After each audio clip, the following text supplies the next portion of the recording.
Halo. Perkenalkan, kami siswa-siswi SMA Kristen Indonesia Sejahtera Angkatan 4 kelas 12 IPA. Dan nama saya Jordi Castellomay. Saya Riko Alfredo Tupu. Saya Anjali Syakain. Saya Evelyn Tau. Saya Fred Beten. Dan di kesempatan kali ini, untuk memenuhi nilai ujian akhir mata pelajaran kimia, kami dari kelompok 1 akan menampilkan video mengenai proses koagulasi menggunakan kapur dalam memperbaiki kualitas air limbah. Jadi, Selamat menyaksikan. oke teman-teman, hari ini kita berkumpul di sini untuk membahas proyek ujian akhir sekolah kita mata pelajaran kimia.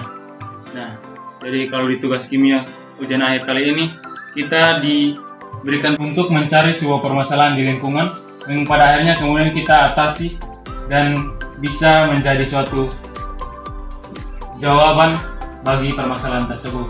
Kira-kira permasalahan apa yang ada di lingkungan kita sekarang? Ada yang punya usul? Paling dominan itu air limbah. Air limbah. Dan karbon kimia. Betul juga. Soalnya penggunaan kamar mandi, saat kita cuci, kita mandi juga. Iya, airnya selalu terbuang dan tidak ada penampungan khusus. Ini juga bisa mengakibatkan panahnya tanah rusak. Tumbuhan-tumbuhan itu juga bisa tumbuh di situ. Dan mungkin sekarang kita baru merasakan dampaknya.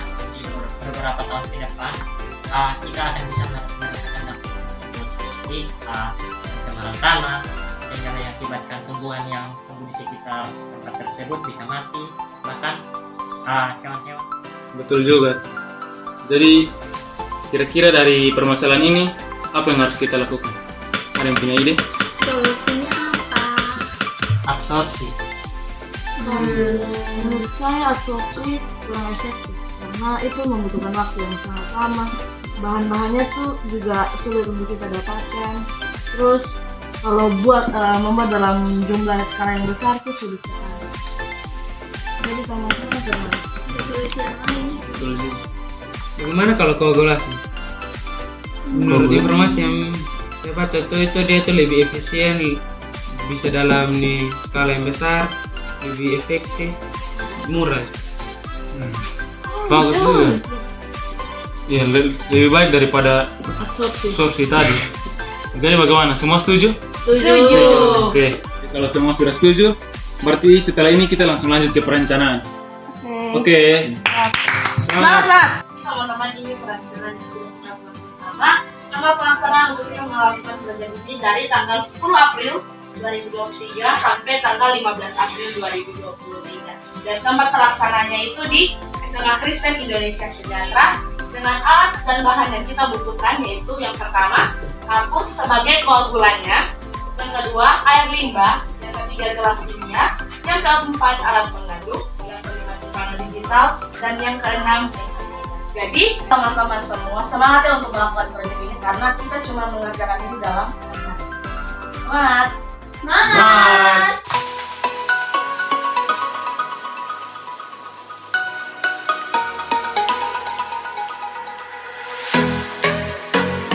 Langkah pertama yang harus dilakukan adalah pengambilan sampel air limbah di lokasi pembuangan air limbah.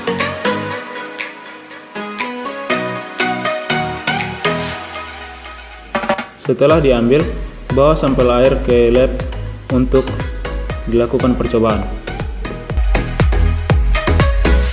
Alat dan bahan yang perlu disiapkan adalah timbangan digital, 2 buah gelas kimia, kapur, dan pH meter. Siapkan air limbah yang telah diambil tadi, kemudian timbang air limbah sebanyak 160 ml. Setelah itu, timbang kapur sebanyak 6 gram.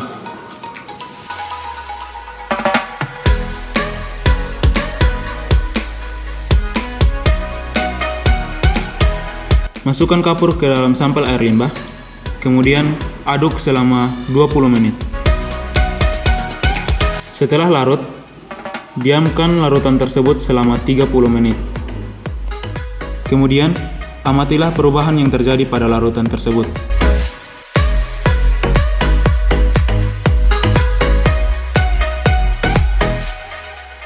Dalam segi konsentrasi, pH larutan berubah menjadi 8,74. Mengapa pH larutan dapat meningkat? Hal ini dapat terjadi dikarenakan kapur atau CaO yang kemudian bereaksi dengan air akan membentuk suatu senyawa baru yaitu CaOH 2 kali. Untuk senyawa CaOH 2 kali sendiri bersifat basa, sehingga hal ini akan menyebabkan larutan yang ditambahkan kapur akan mengalami kenaikan konsentrasi. Dan dari segi warna, air yang ditaruh koagulan kapur terlihat lebih jernih daripada sebelumnya. Ditambah lagi dari segi aroma, bau larutan sudah tidak lagi tajam seperti sebelumnya. Jadi, dari hasil percobaan ini, kapur dapat menjadi koagulan yang baik dalam menjernihkan air limbah dari segi warna dan aroma dari air. Namun, dengan adanya koagulan kapur ini dapat membuat pH larutan menjadi meningkat, sehingga tetap diperlukan alat penjernih air atau clarifier agar air tersebut dapat difungsikan atau dapat dikonsumsi. Sekian dari kelompok kami. Kiranya video tadi bisa menjadi suatu manfaat atau informasi baru bagi teman-teman semua. Dan terakhir dari kami, Terima kasih.